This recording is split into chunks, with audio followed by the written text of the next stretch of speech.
See, our minds have become messed up, and they're now filled with pollution.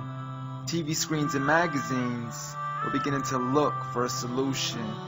Plastic surgery, diets, and pills, we're still not seeing any form of improvement. We've stacked up all these dollar bills, but still not sure what to do with them. We began to chase women and fornication to the point our girls don't even know whose baby she's carrying.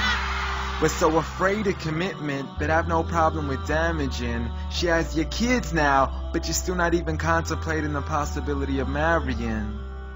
See, this is what happens when we neglected Allah's best examples.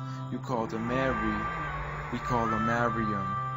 A woman who was perfect since birth, the best to walk the skies and the best to walk the surfaces of earth.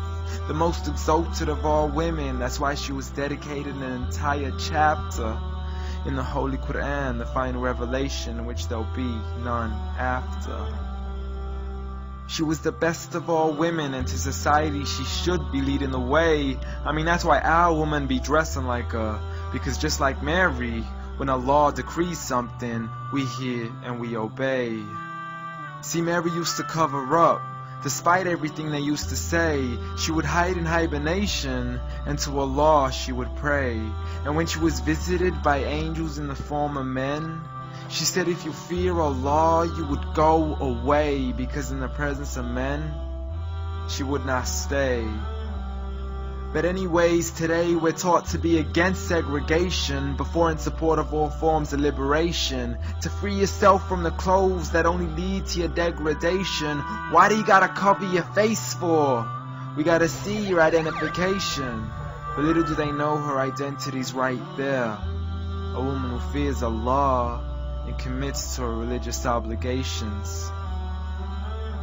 See, I respect all women too, because that's what my religion teaches. To lower your gaze when you're walking, there's no need to check out every second woman's features. There's no need to even shake another woman's hand, because in reality, there's only one reason why a guy would be pleased to meet you. And you could go ahead and deny it, but don't blame me for stating the obvious. When the pornographic industry is worth billions, you still don't see where the problem is? Sex is embedded into society to the point we'll exploit it to merely sell a car. So you can act like this is all new to you, but you know for a fact how innocent we really are.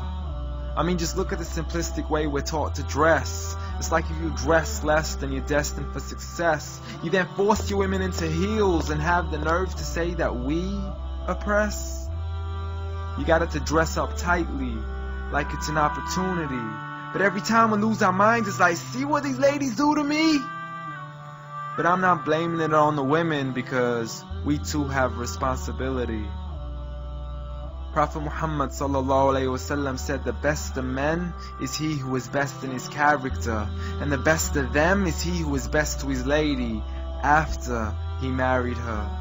He was the best to his wives. I mean, just take a look at Aisha. He compete with her in races and smile just to make her happier. So when you do marry, do so with the intention of paradise is where you plan to carry her. But before you plan to carry her to the altar, maybe you should alter your decision. Because if the only reason you're marrying her is for the outside, then realize you're going to be locked inside of a prison. For that reason, Prophet Muhammad ﷺ said marry for 4: beauty, family, status, but most importantly her religion.